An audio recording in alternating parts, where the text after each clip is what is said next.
Okay, we're back on. Speaking of equipment. Yeah. Oh, but what I was asking you, a dirty sex story? Yeah, what I was asking you earlier, was there any way I can get like a picture of your tumor that I can put in my wallet?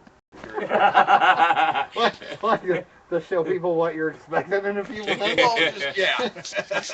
Here's what I do on Wednesdays. Well, I didn't know how You want a clear the glossy, picture was. or I mean, you want one where you can see the. Some people carry around their sonograms and shit like that of their baby. I was just thinking, picture of the tumor. I'll get it to cool. you Maybe right before away. and after. Yeah, that's where that's where all our child support money goes. We're supporting the tumor. The tumor. Yeah. So hey, are we back? We back?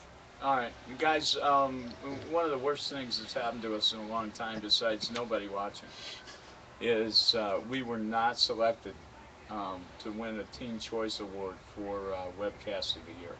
You're shitting me. No. Ashton. This is an outrage! I can't fucking believe it! It's, you're dying. So, you'd think we would at least get cancer points, but apparently nobody cares. Nobody cares about cancer or kids, especially kids, teens. They really don't care about old fat guys that are dying. How did of we cancer. not get this award? So we've been doing this every week on Wednesdays for nothing. Yeah, Jesus pretty much. Christ. Pretty much. We may, if there's like a senior citizens award, we might win that. But that's only if they can't hear. Huh? Yeah, exactly. So, but you know what? One of our cast members did win an award once, and that's quite an accomplishment. So we'll go to his acceptance speech from 1976. Ladies and gentlemen, here's Dick Toomy when he was with the Philip Morris Company. Thank you. Thank you. No applause necessary. I was just doing my job. I don't want to spend a lot of time on this, so I'll try to make my point clearly enough so that even you will be able to understand it.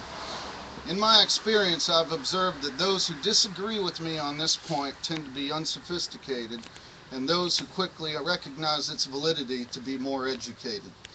So as it says in the Bible, if you're not with us, you're against us. That being said, last month my sales went from a bleak disaster that would put me back in Obama's unemployment lines to reining in figures of historical proportions. In the midst of chaos and confusion, it hit me. Albert Einstein was a smoker, and he was a genius. On that note, I installed cigarette vending machines at every major university in the country in just a matter of days. Screw those liberal yuppie commie bastards.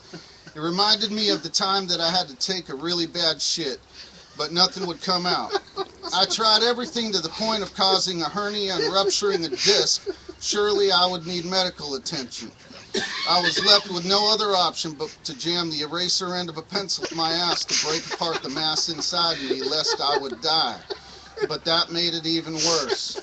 I decided to eat a box of X-Lax that I had been saving for an emergency and waited in pain. Then the moment came. I'll never forget it. Never.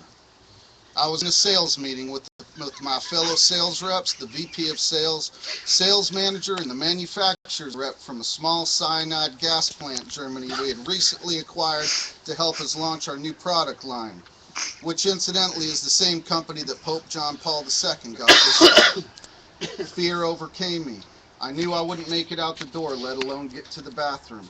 I did the only thing a man in my position could do, and I dropped my pants right there in the meeting and planted my ass over the top of the garbage can in the corner of the room. The relief was immediate. There was a loud noise. A pungent odor ensued and it became humid. The ceiling lights began to flicker and I could smell wires burning. Everyone sat there in disbelief like a bunch of hypocrites, like they wouldn't have done the same thing. Just then, an earthquake struck. A small one, about 4.6 on the Richter, but we were in California at the time and used to shit like that. But it was enough to knock a large filing cabinet against the door to the conference room, leaving us trapped inside. The power went out and it went black. Then the screaming started. Another earthquake hit, and this one knocked me in my receptacle to the floor.